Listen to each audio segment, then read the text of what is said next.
Hey everybody, this is Eric with Phone Scoop, and today I'm going to give you a quick tour of the HTC 10. The 10 is, of course, HTC's flagship smartphone for 2016. Competes head-to-head with devices such as the Samsung Galaxy S7 and the LG G5 in the Android phone space, and the Apple iPhone 6s. The 10 carries forward some of the design characteristics we know and love from older HTC phones like the M8 and M9. It is made out of a single block of aluminum, machined very carefully. We have a very thick chamfer around the outer edge of the phone with a lesser chamfer on the inner edge of the phone. And you can see the glass curves just a teeny tiny bit where it meets the metal. And it forms a nice seam here. It's more comfortable in the hand when you hold it. There are no edges that really cut into your flesh, which is something I appreciate. The phone has a memory card slot on the left edge, 12 megapixel camera with laser assisted focus and two-tone flash on the back.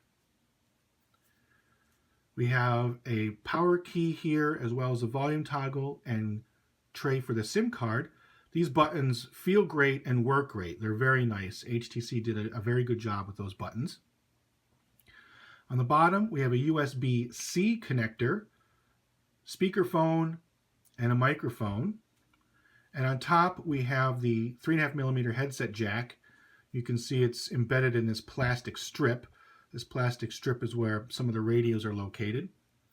And on the front, we have a fingerprint reader that doubles as a home button with capacitive keys on either side for back and multitasking. The controls on the phone are arranged well, and I found them easy to use. The quality of this device is superb. The manufacturing is excellent, and the feel of the metal is quite good. So we'll turn the phone on here. The 10 has a 5.2-inch Quad HD display. That means 2,560 pixels by 1,440 pixels. It's a super LCD panel with great viewing angles, and it's nice and bright. The phone runs Android 6.0 Marshmallow with HTC's Sense on top. Sense, of course, replaces some elements of the Android user interface for what HTC prefers. The home screen here is very clean, free of clutter. The secondary screen, you can add, of course, as many screens as you want. HTC has gotten rid of its own quick settings menu in favor of the stock Android experience. However, it uses its own app drawer. I have the apps listed alphabetically here. The stock experience, when you open the phone, all the apps are listed in folders. You can use these controls up here to arrange the apps however you wish. The settings menu mirrors that of the stock experience with some of HTC's tools added in. The phone is very flexible. You can add themes to the home screen experience as well as freestyle themes. The freestyle themes let you get rid of the rigid grid for arranging apps and stick apps kind of wherever you want on the screen. You can put them up in the corner, on this side, pretty much along the edges, however you want to do it. It's kind of neat. It's a fun way to experience the phone. The device has a Snapdragon 820 processor with 4 gigabytes of RAM and 32 gigabytes of storage. As noted, the storage can be added to through the memory card slot, which supports cards up to 2 terabytes, which is a huge amount of space, obviously.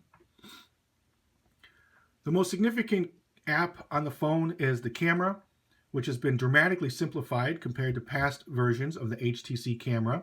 This is the basic UI. In the normal shooting mode, you have quick access to the flash and HDR.